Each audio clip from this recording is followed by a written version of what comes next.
Bom dia, pessoal. Meu nome é Julierme, já foi apresentado aqui. Sou do Banco do Brasil e sou líder do projeto Drex, o Real Digital, no Banco do Brasil. E eu estou aqui com o meu amigo aqui, o Fábio Araújo, é o coordenador do projeto Drex no Banco Central. E a gente vai fazer um bate-papo, né? Uma sessão aqui de roda de pergunta para tentar desmistificar e falar um pouquinho para vocês o que é o Real Digital, o Drex, para a gente entender aí as suas aplicações. Quer se apresentar, Fábio? Opa. Obrigado pela oportunidade de discutir o Drex. Meu nome é Fábio Araújo. Eu estou coordenando a iniciativa Drex no Banco Central e também outras iniciativas de ativos digitais em geral, como tokenização e outras discussões que estão ocorrendo no Banco Central nessa área. Vai ser um prazer aqui a gente debater um pouco, conversar com o Julierme, que está liderando esse processo lá no BB. Eu vou tirar aqui o meu fone, porque eu não estou te ouvindo por ele. Tá. Mas vamos lá. Fábio, então, para começar, né, você poderia nos explicar aqui o que é o Drex? Bem, o Drex ele é uma plataforma. Inicialmente, a gente pensa nele como uma plataforma para a emissão de uma moeda digital de Banco Central. Então, tem o termo CBDC, Central Bank Digital Currency, que é uma discussão que tem se alastrado pelo planeta. A gente tem mais de 100 bancos centrais desenvolvendo projetos de CBDC. Cada um tem uma característica diferente. A maioria dos países tem um foco no pagamento instantâneo, mas o Drex ele tem uma natureza diferente, dado o status do sistema de pagamento brasileiro. Então, a gente tem um foco muito maior em potencializar o uso das tecnologias de ativo digital, trazer uma plataforma, trazer um ativo de liquidação, para que a gente possa trazer para o ambiente regulado as transações que hoje só são possíveis no ambiente de finanças centralizadas ou no ambiente de criptoativos, e usar essa tecnologia para os ativos do dia a dia, fazer empréstimos, fazer investimento, para que a gente possa trazer essa tecnologia de forma segura para a maior parte da população brasileira. Perfeito. Você já até antecipou, né? Vários bancos centrais do mundo afora estão produzindo estudos ou pilotos semelhantes a isso do Brasil, referente ao desenvolvimento das suas CBDCs ou as suas moedas digitais. Muitos desses casos, como você também citou, estão sendo explorados para pagamentos instantâneos, algo que a gente já resolveu aqui no Brasil com o Pix. Então, o Drex não é o Pix, né? Uma outra plataforma de liquidação. E eu queria ouvir de você assim, um pouco mais sobre qual é a visão do Banco Central, né? Quais são os motivadores, o que a gente tem na economia brasileira que justifica o lançamento de uma moeda digital. Certo. O Banco Central é internacionalmente visto como um banco central inovador. O Banco Central do Brasil é internacionalmente percebido como um banco central inovador. A gente tem um sistema de pagamentos que é muito moderno. O SPB, que opera desde lá de 2003, é uma referência internacional. Então, ainda há países que não têm um sistema de pagamento em tempo real, como o SPB, o STR. E o Banco Central está sempre acompanhando as novas tecnologias que podem ser aplicadas ao sistema financeiro para tentar descobrir qual é a melhor forma de incorporação, qual é a forma que se encaixa melhor com a missão do Banco Central, que é garantir a estabilidade financeira e a estabilidade monetária. Então, lá desde 2009, quando surgiu o primeiro criptoativo, o Bitcoin, a gente vem acompanhando, não de uma maneira sistemática. De maneira sistemática a gente passou a acompanhar mais a partir de 2016, 2017, a gente fez alguns testes internos, e os resultados desses testes olha, é uma tecnologia interessante, é promissora, mas ainda é um problema de nicho, uma questão de nicho. O Banco Central não precisa se envolver nesse ponto. Até que em 2019 teve um trigger que fez com que a maior parte dos bancos centrais do mundo resolvessem se aprofundar nesse tema, que foi então Facebook, hoje Meta. Tá baixo? Tá bem. Hoje Meta, que demonstrou interesse de criar uma stablecoin global. Então, você passou de uma aplicação de nicho para uma aplicação com potencial de 3 bilhões de usuários ativos. E isso deixou de ser uma coisa pequena e passou a ser uma questão sistêmica. Então, quando você analisa a literatura internacional, você vê claramente o número de citações à Central Bank Digital Currency e a moedas digitais crescer exponencialmente a partir de 2019. Em 2019, a gente estava nas etapas finais de implantação do PIX. Então, a gente resolveu, bem, vamos esperar um pouco, concluir o PIX, e em 2020 a gente abriu o primeiro grupo de trabalho dentro do Banco Central, especificamente voltado a avaliar a possibilidade de emitir uma moeda digital brasileira, uma CBDC brasileira, né? o nosso real digital, o Drex agora. A primeira coisa que a gente viu, Guilherme, foi para pagamento a gente não precisa, porque quando a gente concluiu o primeiro grupo de trabalho foi início de 2021 e ali já estava claro que o Pix era um grande sucesso. Para pagamento de atacado, a gente já tem o SPB funcionando há 2 décadas, então a gente teve que olhar mais profundamente a tecnologia para verificar o que tem nessa tecnologia de interessante.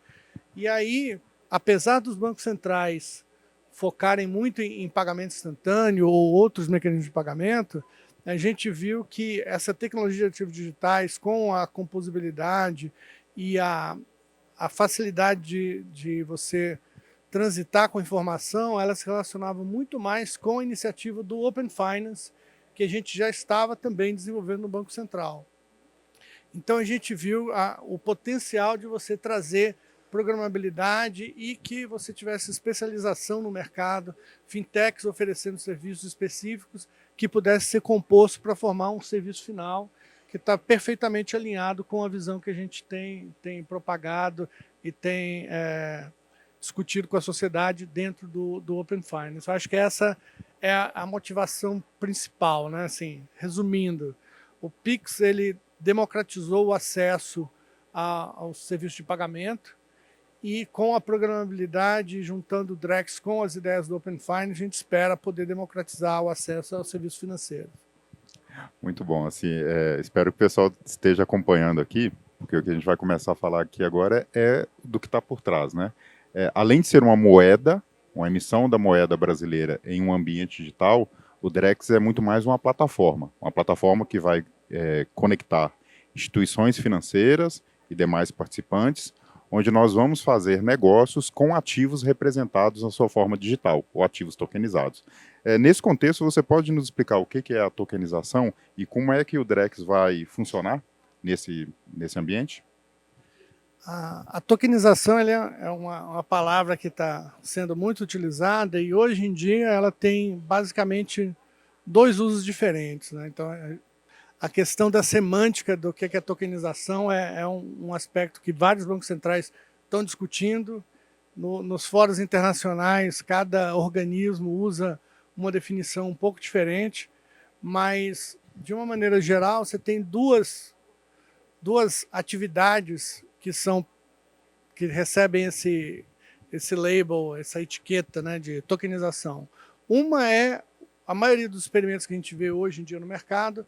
Eu tenho um título normal lá, uma ação da Petrobras, que tem um registro na B3, então eu quero negociar isso em ambiente de DLT para acessar tecnologias de smart contracts ou outras tecnologias que não estão disponíveis no ambiente centralizado. O que eu faço? Eu pego, coloco essa ação que já foi emitida na B3 em custódia de alguém, e aí esse alguém vai ser sempre responsável por dizer, não, esse camarada tem essas ações mesmo.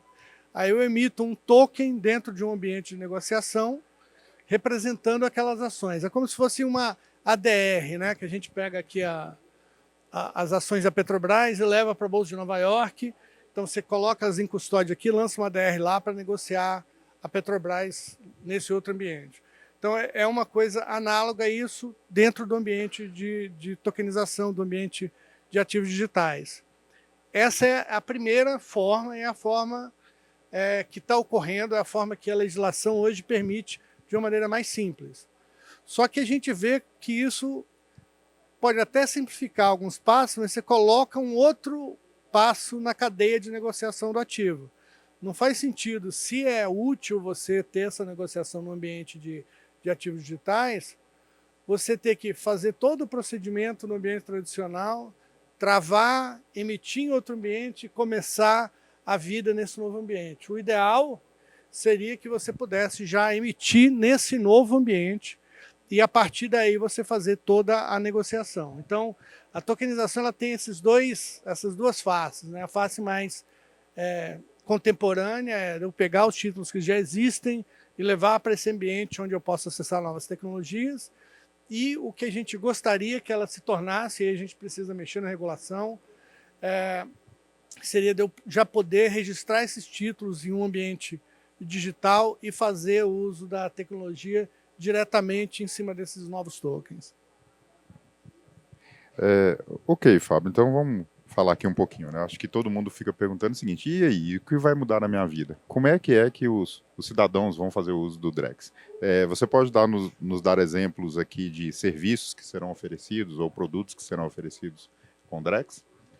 Essa pergunta ela é uma pergunta que a gente se fez muito e que vários bancos centrais ainda estão se fazendo, né? Quando a gente chegou à conclusão, olha, isso aqui casa com a ideia do Open Finance, isso aqui tem um potencial para fazer vários serviços novos, mais eficientes para a população, a gente sentou, tá, mas quem oferece serviço não é o Banco Central oferece a plataforma. A gente precisa ver o que o mercado quer fazer com essa tecnologia, com essa possibilidade de inovação. E aí a gente lançou o primeiro ambiente de testes, que foi o Lift Challenge. A gente selecionou 9 casos de uso, são casos de uso bem interessantes. Tem um caso de uso de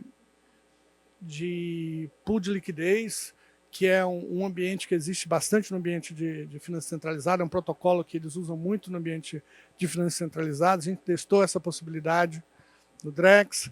A gente testou uma solução de tokenização de CPRs com o marketplace e com a possibilidade de você negociar esses títulos, inclusive no exterior. Foi um projeto também muito interessante.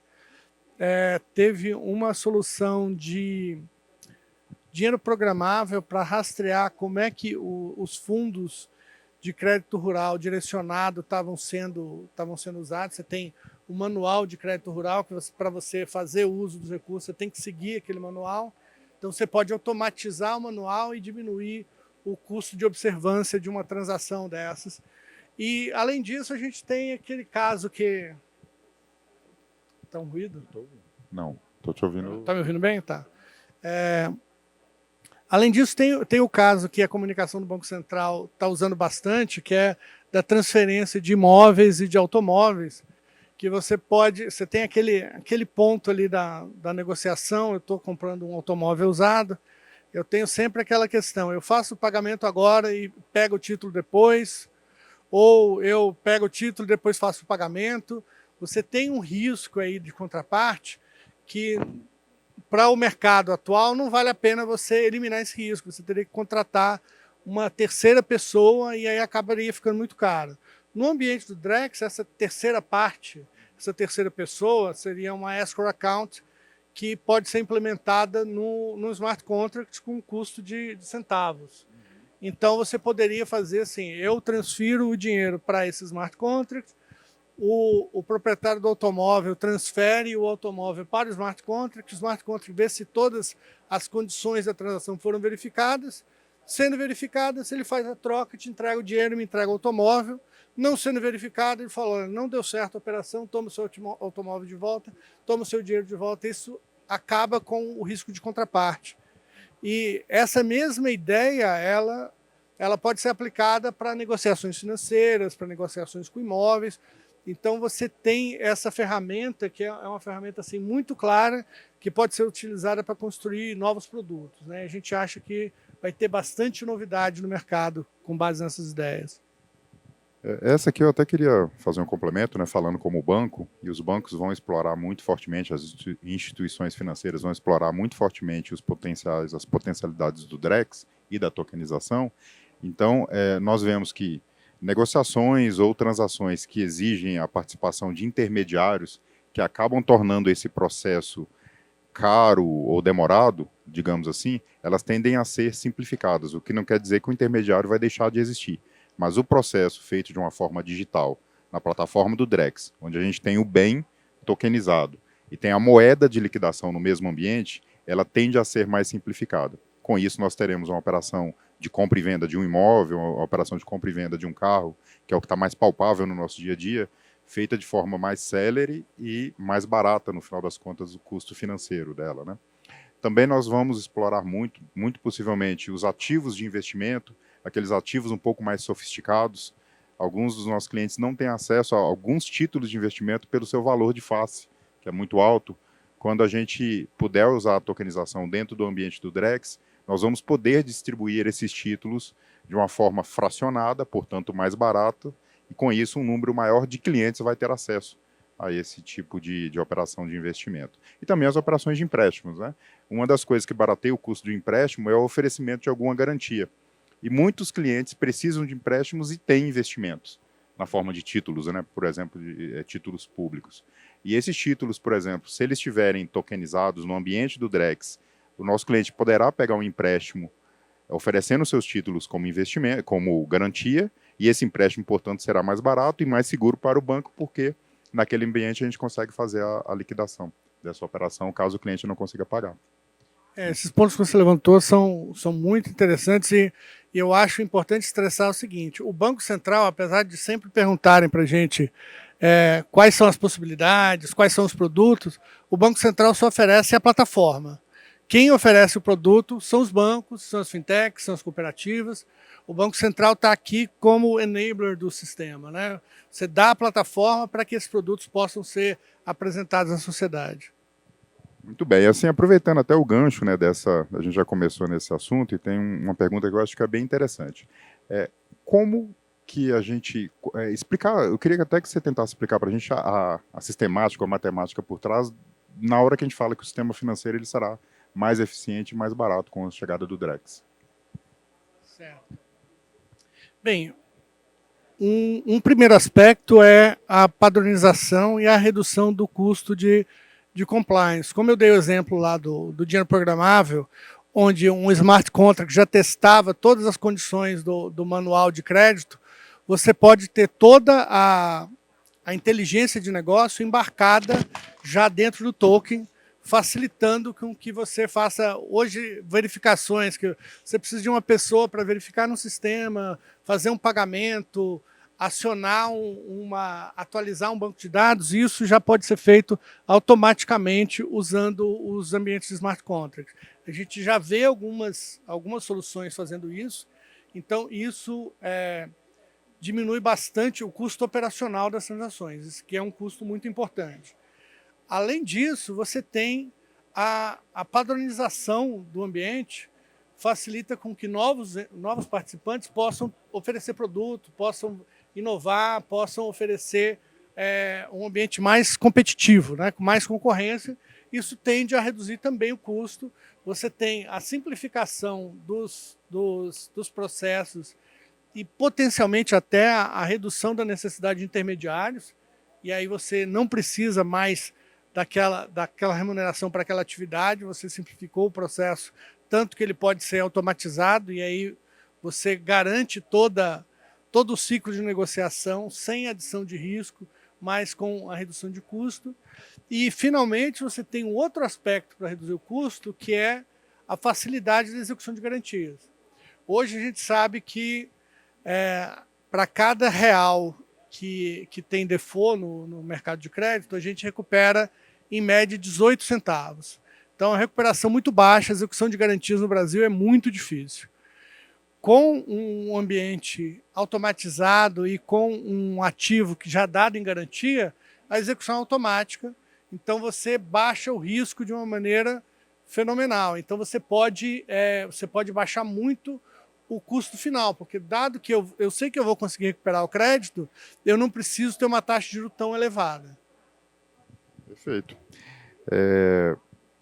Assim, caminhando para o fim aqui, eu queria que você explicasse para a gente como está sendo o desenvolvimento do piloto do Drex, como está sendo, na visão de vocês, qual a importância da participação das instituições financeiras. A gente viu que tem fintechs, empresas cripto, bancos, cooperativas, bancos públicos, bancos privados. Na visão de vocês, qual que será a responsabilidade e como que está sendo essa participação dos bancos no desenvolvimento da plataforma? O desenvolvimento dessa plataforma, apesar de a gente falar assim, de todas as possibilidades, parecer que está ali na ponta dos dedos, a gente está perto de alcançar, não é exatamente isso, né? É uma tecnologia complexa de se incorporar ao sistema financeiro, ao ambiente regulatório que a gente tem. Então, conversar com as partes interessadas, trocar ideia com as partes interessadas, debater, fazer testes é fundamental. E isso tem sido uma parte muito grande do desenvolvimento do Drex. A gente fez aquele primeiro laboratório que eu falei, do Lift Challenge, onde a gente trouxe uma série de empresas para debater casos de uso. Aí a gente foi para esse ambiente agora do piloto, onde a gente está testando especificamente a questão da privacidade e a viabilidade da infraestrutura, que é uma infraestrutura específica agora, uma plataforma Hyperledger Bezo, que é compatível com máquinas virtuais de EVM, que é praticamente um padrão na indústria nesse momento. Então, a gente precisa muito da interação com diversos stakeholders, diversos participantes do mercado, com visões diferentes. E por isso, a gente está muito satisfeito de ter os principais bancos dentro do piloto, a gente está muito satisfeito de ter praticamente todo o setor das cooperativas estão dentro do piloto, várias instituições de pagamento de portes diferentes também estão dentro do piloto, a gente tem empresas criptonativas que cada um desses traz um ponto de vista diferente, uma percepção diferente das potencialidades e dos riscos desse ambiente. Então, eu acho que é fundamental a gente ouvir e conversar com cada um desses participantes e dar a possibilidade de testar todo mundo conjuntamente. Mas eu queria também um pouco ouvir, assim, como o Banco do Brasil, o quão importante você acha que é isso para o desenvolvimento do negócio de vocês e como é que o Drex se relaciona com o futuro do que vocês estão fazendo? Bom, eu vou falar um pouquinho bem rapidamente. Assim, para a gente é extremamente importante participar do desenvolvimento da plataforma Drex, né? Eu acho que é o primeiro grande projeto assim que está sendo construído de forma colaborativa. Estar dentro do piloto para a gente é um momento de, além de experimentar em laboratório o que vai ser essa nova plataforma, nós também estamos tendo a oportunidade de antemão estudar os nossos negócios de forma a integrá-los ao Drex.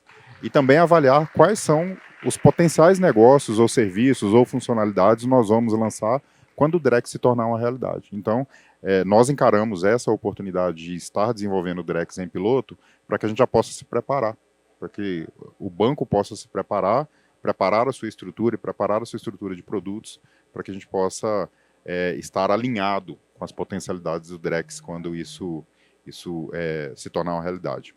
Agora, bem rapidinho, né? Caminhando para o fim, a gente sabe que a agenda do Bacen é bem extensa aí, o cronograma do Drex ele já foi falado algumas vezes, né? Muito tem se falado que é final de 2024, início de 2025. Qual que é a nossa expectativa? Quando de fato nós vamos ter aí o Drex aí, sendo disponibilizado para uso da população? E qual é a primeira funcionalidade, na sua visão, que os cidadãos eles já vão poder contar com o Drex? Bem, a gente está no momento nessa fase de teste, que está planejada para ir até maio do próximo ano para resolver as questões de privacidade. Aí a gente volta ao caso, quais usos a gente vai dar para essa plataforma, e aí eu acho que quem vai dizer isso são os bancos, né? A gente vai abrir uma nova chamada, resolvida a questão de privacidade, a gente vai perguntar para os bancos, participantes do sistema financeiro, agora a gente precisa trazer não só o sistema financeiro, mas a população para dentro do ambiente de teste. Qual produto você gostaria de testar primeiro? Eu vejo crédito como sendo um potencial muito, uma primeira aplicação muito fácil. Eu vejo também a possibilidade, talvez, de imóveis ser uma possibilidade, dado que você já tem registros tokenizados de imóveis sendo desenvolvidos no Brasil. Então, eu acho que no início de 2025, a gente vai estar pronto para abrir a plataforma para testar junto com a população. Não na forma final, porque você tem muito desenvolvimento para ser feito, você tem que compreender como é que a população vai lidar com essa tecnologia, mas eu acho que a partir de 2025, se tudo se encaminhar dentro do que está planejado, a gente vai poder trazer a população para dentro desse ambiente de teste e ver como é que isso vai mudar a vida das pessoas. Muito bom, pessoal. Nosso tempo está encerrado. Foi muito bom estar aqui para poder falar com vocês. Estão fazendo um evento bem bacana. E vamos aos poucos, né, falando um pouquinho de Drex aí, até esse assunto se tornar comum para todo mundo, né? Grande abraço. Um abraço, obrigado a todos.